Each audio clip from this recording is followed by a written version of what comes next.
राज्यसभा सांसद सुशील मोदी ने सीबीआई और ईडी की जांच पर जी बिहार झारखंड से खास बातचीत में कहा कि केवल यह कह देने से कि मात्र बदले की भावना से कार्रवाई हो रही है, आरोपी आरोप मुक्त नहीं हो सकते हैं। लालू परिवार को यह बताना पड़ेगा कि उन्हें इतनी जमीन कहां से मिली। लालू परिवार को यह भी बताना पड़ेगा कि रेलवे का एक चतुर्थ स्तरीय कर्मचारी अपनी जमीन क्यों गिफ्ट में देता है। सुशील मोदी से बातचीत की हमारे बिहार के रेजिडेंट एडिटर स्वप्निल सोनल ने।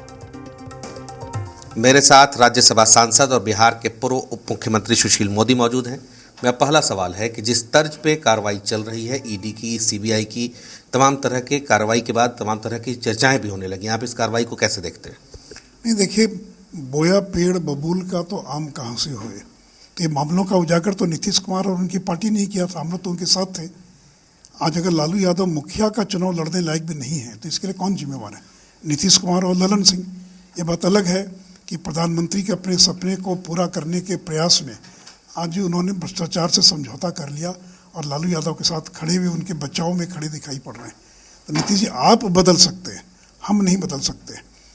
और ये जो जमीन के बदले नौकरी का जो मामला है, तो लालू यादव ने तो नारा दिया था, तुम मुझे ज़मीन दो, मैं तुम्हें नौकरी दूंगा।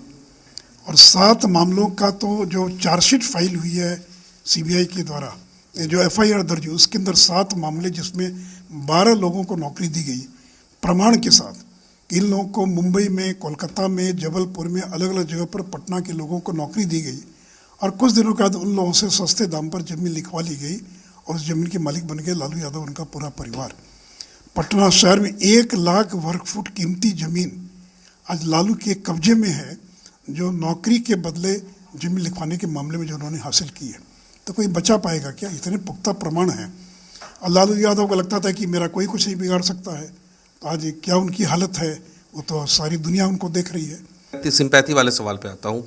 एक ट्वीट आता है लालू प्रसाद का कि महिलाएं थीं, गर्भवती महिलाएं हैं, उसके बावजूद जो है कार्रवाई हो रही है। ललन सिंह भी इसी ढंग का कुछ ट्वीट कर रहे हैं, कैसे देखते हैं उनके ट्वीट को? किसी घर में अगर गर्भवती महिला है तो वहाँ पर कोई पूछताछ करने के लिए कोई नहीं जाएगा। अगर किसी ने हत्या कर दिया तो उस घर में वो लड़कियाँ हैं, इसलिए कोई पुलिस वहाँ नहीं जाएगी। भाई, किसी ने अगर दुर्व्यवहार किया हो तो एक बात समझ में आ सकती है। और न तेजस्वी की पत्नी से कोई सीबीआई ने पूछताछ की है। पूछताछ तो तेजस्वी यादव से करने गई थी वो जो है। लेकिन इनको लगता है कि झूठ सच बोलकर हम जनता की सहानुभूति प्राप्त कर लेंगे, तो जनता इतनी मूर्ख नहीं है और कम से कम लालू परिवार को जानते हैं पूरी तरह से जो है। तो आपने अपनी बेटी रोहिणी क्या उसका नाम है, एक का चंदा यादव, एक का हेमा यादव, एक मीसा भारती, आपने अपने बच्चों के नाम फर्जी जमीन लिखवा कर उनको भी भ्रष्टाचार में संलिप्त कर दिया, उनको भी शामिल करा दिया। आज उसी का परिणाम सारे लोग भुगत रहे हैं। अब कहा यह जा रहा है कि तमाम तरह से कि आप एक तोते की तरह इस्तेमाल कर रहे हैं अपनी एजेंसीज का, सेंट्रल एजेंसीज का इसलिए इस्तेमाल कर रहे हैं।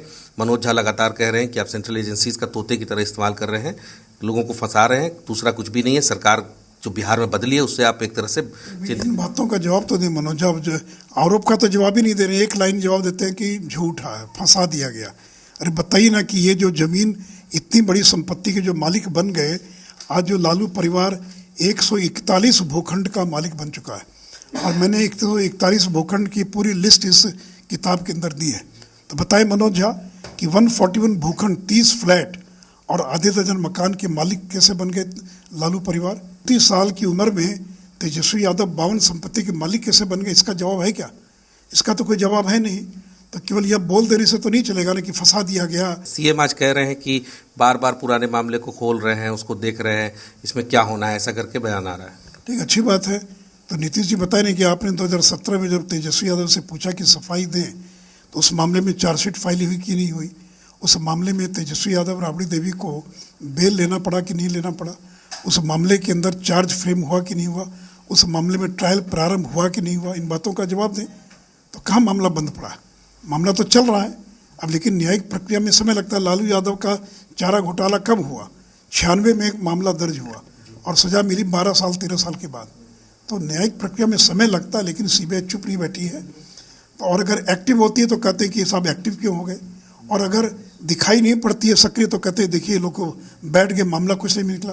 तो सक्रिय हो तो भी दिक्कत, प्रो एक्टिव हो तो भी दिक्कत, और सक्रिय ना हो तो भी दिक्कत। तो इसलिए देखिए, नीतीश जी का सपना कभी पूरा नहीं होने वाला है। शुक्रिया हमसे बात करने के लिए। ये सुशील मोदी थे, जिनसे अलग अलग विषयों पर हमने बातचीत की। मेरे सहयोगी कैमरा पर्सन अभिषेक के साथ मैं स्वप्निल, जी मीडिया, पटना।